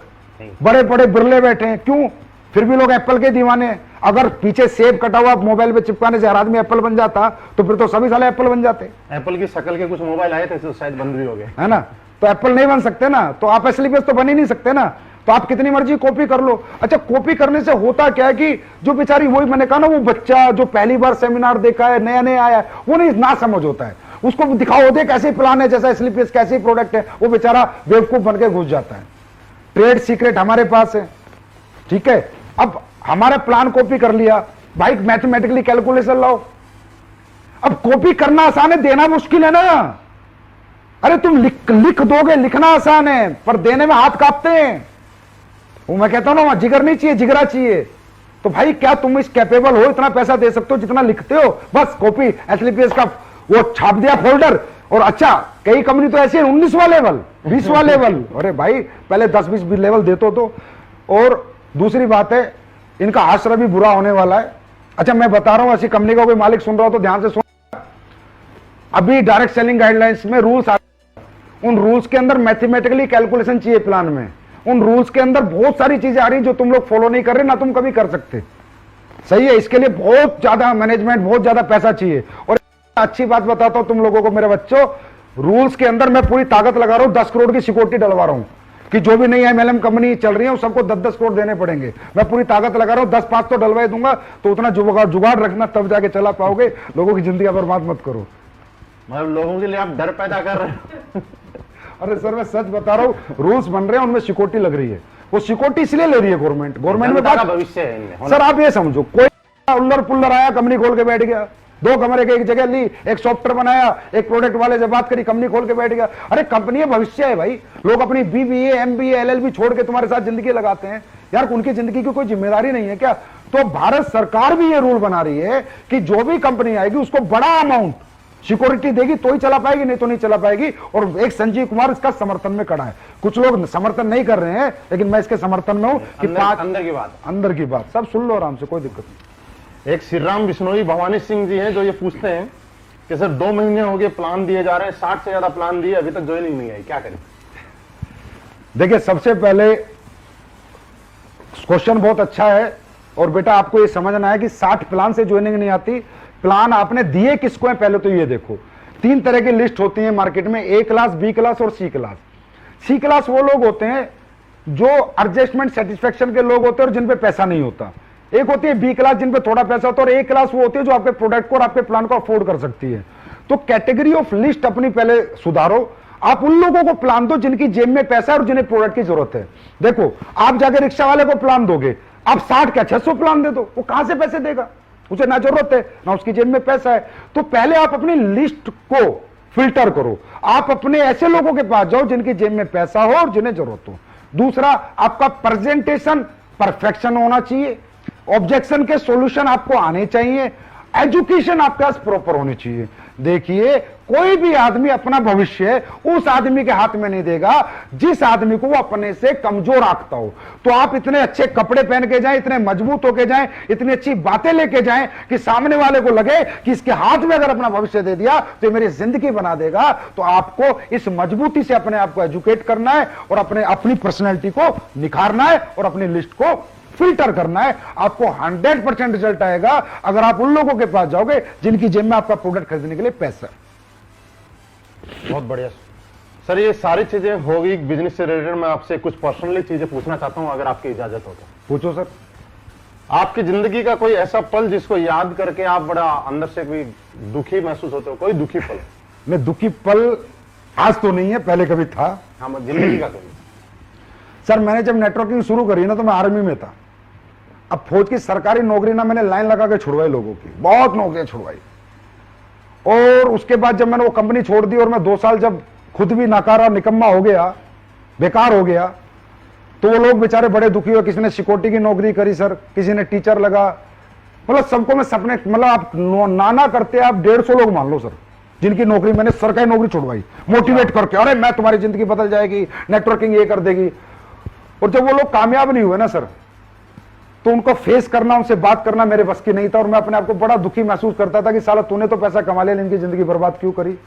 तो मेरे जीवन में सबसे दुखी पल वही था सर। अब तो नहीं है क्योंकि वो सब लोग कामयाब हैं। इसी के अपोजिट एक सबसे खुशी का पल क्या है? कोई ऐसी चीज जो आपका शौक हो, जिस काम को करने में आपको बड़ा अच्छा लगता हो? मेरा सबसे सुखी पल यही है कि जितने लोगों को मैंने जीवन लगाया वो कामयाब हो गए, और सबसे अच्छा सुख मुझे मिलता है तो जो लोग मेरे को डीपली जानते हैं वो बता सकते हैं, लोगों की सेवा करने में मिलता है, लोगों को प्यार बांटने में मिलता है, किसी दुखी की मदद करने में मिलता है, किसी गरीब की मदद करने में मिलता है। शायद ऐसा कोई व्यक्ति ना हो जिसका मैसेज मेरे फोन पे आया और उसकी मैंने मदद ना करी हो आज तक। मतलब मुझे जनता की भलाई में मतलब जो मजा आता है वो किसी में भी नहीं आता। बेस्ट है मेरे लिए। मतलब I am 100% satisfied person in my life with my ethics and with my values and with my principles की मैं जैसे काम करता हूं, जैसे जिंदगी जीता हूं, मैं बेहतरीन जिंदगी जीता हूं। वो हेलीकॉप्टर, याट और पानी के जहाज वो मुझे कुछ नहीं बनाने, मुझे लोगों की जिंदगियां बनानी है। मैं बनाता रहूंगा, मैं लड़ता रहूंगा, मैं चलता रहूंगा, कुछ भी हो जाए। जिसने दिल से काम किया उसको कभी यहां से निराशा हाथ नहीं लगेगी, और मैं लोगों की सेवा करता रहूंगा। यही कारण है कि आज एसलीपीएस वेलनेस देश के साथ, लोगों के साथ जहां भी जरूरत हो वहां अपना जितना हो सके उससे भी ज्यादा करने की कोशिश कर रही है। अब देखो, देश तो सर्वोपरि है बड़े भाई। अगर देश नहीं रहेगा तो कौन सी एसलीपीएस, कौन सी दिल्ली, कौन सी मुंबई? देश सर्वोपरि है। मैं तो कहता हूं हर आदमी को देश सेवा में बढ़ चढ़ के हाथ लेना, बढ़ चढ़कर सहयोग करना चाहिए। अरे देश है तो हम पैसा कहां से कमा रहे हैं भाई? हिंदुस्तान के लोगों से, पाकिस्तान के लोगों से? सही है, हिंदुस्तान। फिर हम रहे किसकी जमीन पर? हिंदुस्तान की। तो देश के लिए नहीं खड़ा होना चाहिए क्या? अरे देश तो ये कोई दिखावा नहीं है कि संजीव कुमार ने पीएम केयर फंड में दिया तो अपने आप को प्रमोट करने के लिए दिया, या संजीव कुमार ने किसी को मास्क बांटे तो प्रमोट करने के लिए दिए। अरे यार, देश है तो संजीव कुमार है ना, देश नहीं तो संजीव कुमार थोड़ी है। और इसलिए तो मैं कहता हूं, चला हमारे देश के लोग ऐसे गलत लोगों का साथ देते हैं, इतने गंदे लोगों का, जो लोगों को लूट रहे हैं, लोगों को बेवकूफ बना रहे हैं।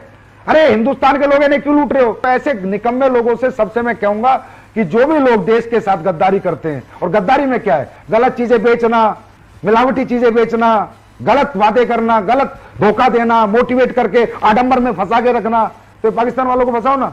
तो भाई देश तो सर्वोपरि है महिपाल जी, और मेरे लिए था, है और जीवन भर रहेगा। आज सर हिंदुस्तान में बहुत सारे लोग आपसे इंप्रेस हैं, आपसे प्रभावित हैं, आपकी गाइडलाइन के तहत चल के और बहुत अच्छी कामयाबी ले रहे हैं। लेकिन ये जानना चाहते हैं कि आज इस लेवल पे आने के बाद, और खुद ही इस लेवल पे नहीं, अपने साथ में इतने लोगों को इस लेवल पे लाने के बाद आपकी जिंदगी का कोई सैक्रिफाइस रहा होगा? कुछ छोड़ दो, टाइम भी हो गया। मतलब ये खास सवाल है लोगों के लिए, क्योंकि लोग, हर आदमी के सपने हैं, आगे बढ़ना चाहते हैं। देखिए, वो जानना चाहते हैं कि कोई ऐसा सैक्रिफाइस जिसकी वजह से आज आप यहाँ पे अपने आप को मानते हैं। देखिए महिपाल जी, सैक्रिफाइस करे बिना आप सक्सेस नहीं हो सकते। बिल्कुल, सैक्रिफाइस बहुत इंपॉर्टेंट पार्ट होता है लाइफ का। मेरी लाइफ का सबसे बड़ा सैक्रिफाइस सर मेरा नहीं है, मेरे बीवी और बच्चों का है। मैं रियल बताऊं तो मेरा कोई सैक्रिफाइस नहीं है, सैक्रिफाइस उनका है। क्योंकि जब मैं एसलीपीएस वेलनेस को 9 नवंबर 2014 को बना रहा था तो मैं जयपुर रहता हूं। बेसिकली मेरा घर परिवार सब जयपुर रहता है। ओके। तो जयपुर में हमारे घर में ही मीटिंग चल रही थी, तो मैं मेरी वाइफ से बोला कि यार ऐसे ऐसे कंपनी बनानी है, लोगों का अपना भविष्य और लोगों का भविष्य, अपना भी भविष्य था, अपना भी लालच था, और लोगों का भविष्य के लिए एक अच्छी कंपनी बनानी है और उसको दुनिया की नंबर 1 कंपनी बनानी है, चलाना है, मेहनत करनी है। तो मेरी वाइफ ने कहा ठीक है आप एग्जीक्यूट करो, खोल लो। तो मैंने मेरी वाइफ से कहा कि यार देख, जयपुर में नहीं बात बनेगी, मैं कंपनी दिल्ली खोलूंगा। तो वो एकदम शॉक्ड हो गई, बोली आप दिल्ली क्यों खोलोगे?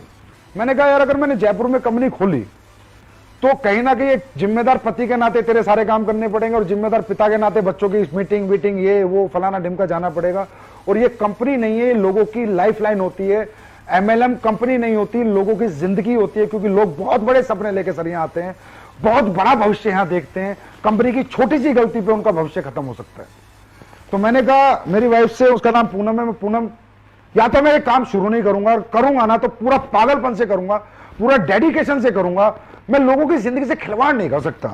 2 साल चलाई बंद कर दी, 3 साल चलाई बंद कर दी, और अपने ऊपर एक धब्बा लेके अपना जीवन नहीं जी सकता। मैं पूरी मेहनत करूंगा, बाकी भगवान जाने जो होगा। तो मेरी वाइफ ने कहा ओके, पहले तुम कहते थे जब तुमने नेटवर्किंग शुरू करी डार्लिंग 3 साल की बात है, फिर पैसिव इनकम। अब 7 साल हो गए थे, फिर बोलते डार्लिंग 3 साल की बात है, पैसिव इनकम। अब उस टाइम पे हो गए थे महिपाल जी 2014 में मुझे 7 साल, सारा टाइम मिला के।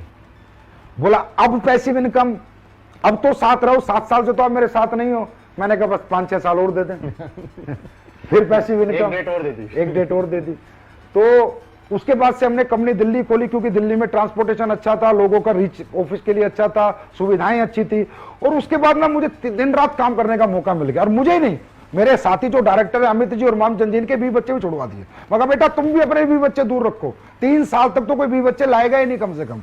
हर आदमी रात के 2-2 बजे तक काम करेगा, 4-4 बजे तक काम करेगा, दिन रात काम करेगा। बीवी को बोला अब जिम्मेदारी तुम संभालो, हम कंपनी संभालते हैं। तो थैंक्स टू ऐसा परिवार, ऐसे बीवी बच्चे भाई, जिसकी वजह से आज मैं दिल्ली में रहता हूं सर। महीने में 1 दिन अपने घर जाता हूं, पिछले 6 साल से ये हालत है, कभी कभी 3 महीने में जाता हूं। तो मैं तो थैंक यू करूंगा मेरी फैमिली को। आप बहुत सारे लोगों ने अपना जिंदगी, अपना कैरियर एसलीपीएस वेलनेस के साथ लगा रखा है। एसलीपीएस वेलनेस के फाइटर के लिए कोई मैसेज देना चाहेंगे? हाँ, एसलीपीएस के फाइटर्स, आपके लिए मेरा सबसे अच्छा मैसेज ये है कि हम अच्छे प्रोडक्ट अभी कुछ लॉन्च करने वाले हैं आप सबके लिए। आप लोग दिल से, निष्ठा से, ईमानदारी से काम करें, अपने मन में नेगेटिव क्वेश्चन ना आने दें। इसलिए आज मैं आपके सामने बैठा हूं रूबरू, भाई नेगेटिव क्वेश्चन ना आने दें।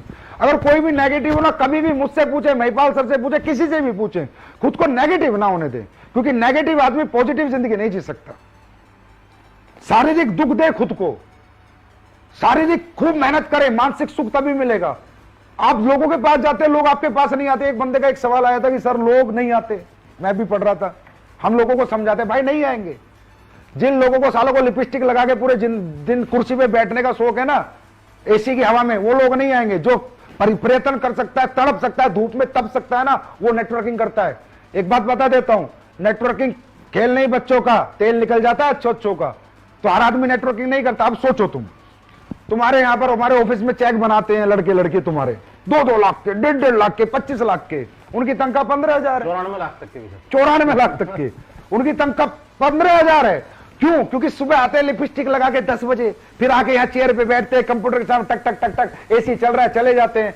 जो शरीर को कष्ट नहीं देना चाहते, अपने बच्चों के सपने, अपने परिवार के लिए खुद को तड़पाना नहीं चाहते, वो नेटवर्किंग नहीं करते। जो मतलबी सेल्फिश लोग होते हैं, सिर्फ अपना आराम, अपना सुख देखते हैं, वो नेटवर्किंग नहीं करते। और जो अपनों का सुख देखते हैं दोस्तों, वो नेटवर्किंग करते हैं, शरीर को कष्ट देते हैं। तो नेटवर्किंग वही लोग करेंगे जिनको शरीर को कष्ट दे सकते हैं।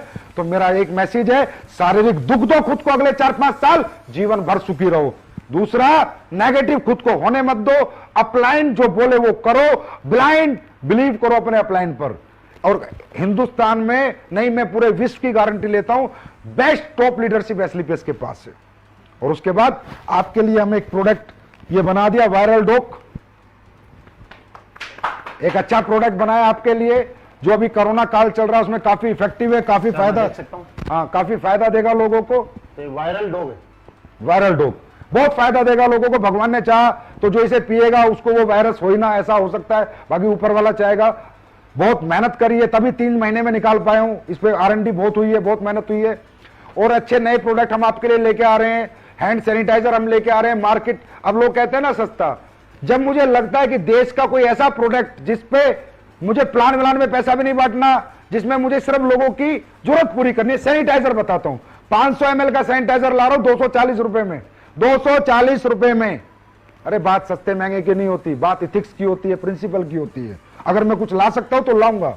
साबुन ला रहा हूं आपके लिए, ऐसी साबुन, एक बार नहाओगे ना बेटा तो दोबारा दूसरी साबुन यूज नहीं करोगे, नहीं करोगे, नहीं करोगे।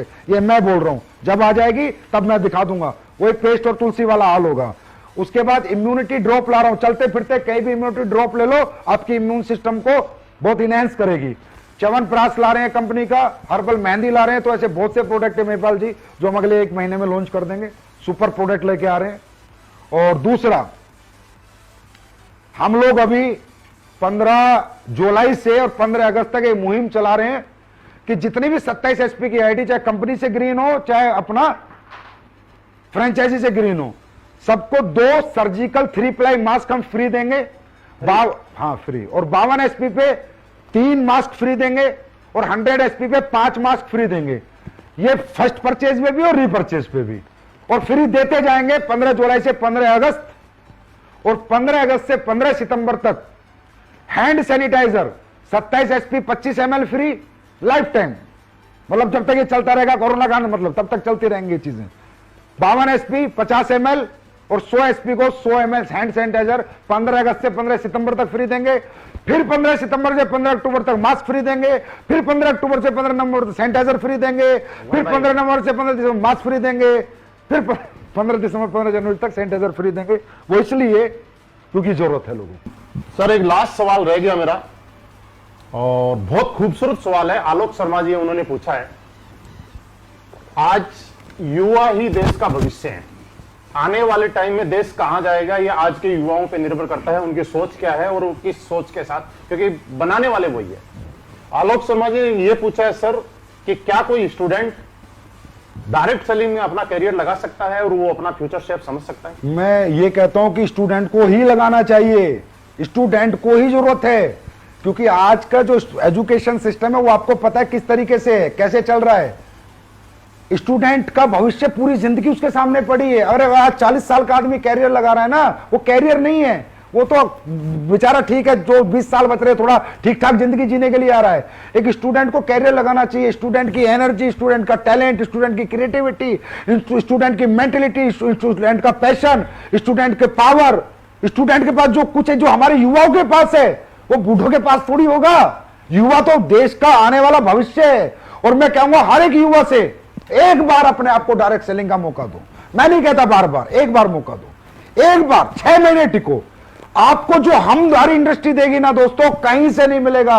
हम पर्सनैलिटी डेवलपमेंट देंगे, स्किल डेवलपमेंट देंगे, सेलिंग डेवलपमेंट देंगे, मेंटल डेवलपमेंट देंगे। हम आपको ऐसा बना सकती है इंडस्ट्री जैसा आप बड़े से लंदन से पढ़ के आओ ना, ऑक्सफोर्ड से, तो नहीं बन सकते। आप किसी अच्छी डायरेक्ट सेलिंग कंपनी में अगर डायरेक्ट सेलिंग की पढ़ाई कर लो ना, तो इतना इनहेंस कर जाओगे अपने आप को कि आप देश के प्रधानमंत्री तक बनने का जज्बा आपके अंदर आ जाएगा। ये हमारी एजुकेशन है, ये हमारा परिवार है, ये हमारा एटमोस्फेयर है। तो हर स्टूडेंट को मैं कहूंगा भाई हमेशा पहले करके देखो तो सही यार, एक मौका दो, अगर जमती है तो रुकना, नहीं तो फिर निकल जाना।